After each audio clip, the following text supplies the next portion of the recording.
NBR বাংলাদেশের প্রতিষ্ঠাতা chairman ও বিশিষ্ট রাজনৈতিক অর্থনীতিবিদ প্রফেসর সৈয়দ আহসানুল আলম পারভেজের পক্ষতুন নগরীর বিভিন্ন স্কুলত বৃক্ষরোপণ কর্মসূচি পালন করা হয়েছে।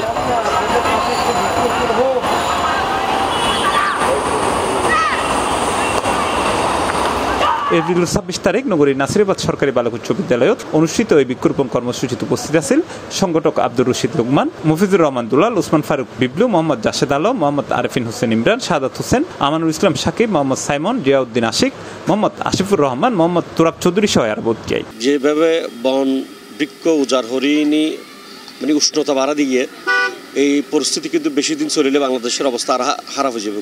এই প্রেক্ষিতে কিন্তু আর বিভিন্ন সামাজিক স্বেচ্ছাসেবী সংগঠন কল আগাইছে যে অক্সিজেন লেভেল এবং বাংলাদেশের যে উষ্ণতা জীবে এখন চলের ইবে সময়তে হইলে বৃক্ষরোপণের কোনো বিকল্প নেই।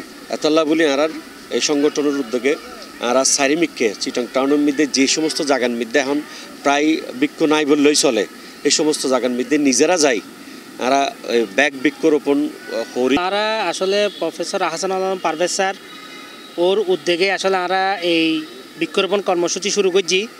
তবে এর মাধ্যমে আমরা পুরা চিটাংশর জেন্ডে আসলে বর্তমানে এখন গাছের খুবই অভাব এবং এই তাপদাহত্ব বাঁচিবেলায় আমরা ওইসব জায়গায় এবং আমরা বিভিন্ন জায়গায় স্পট সিলেকশন করছি, টোল রোড, নেভাল এবং এটা বিভিন্ন স্কুলে যেটা গাছের পরিচর্যা হয় ওইসব গাছ আমরা বনজ, ফলজ, ঔষধি গাছ এইসব গাছ আমরা রোপণ করছুম এবং ওর উদ্যোগে আমরা কি আসলে পুরো বাংলাদেশে গরিবের চেষ্টা আছে।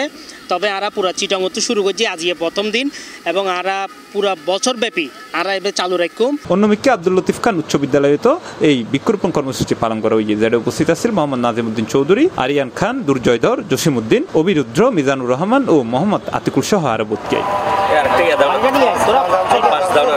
C+ TV Chittagong.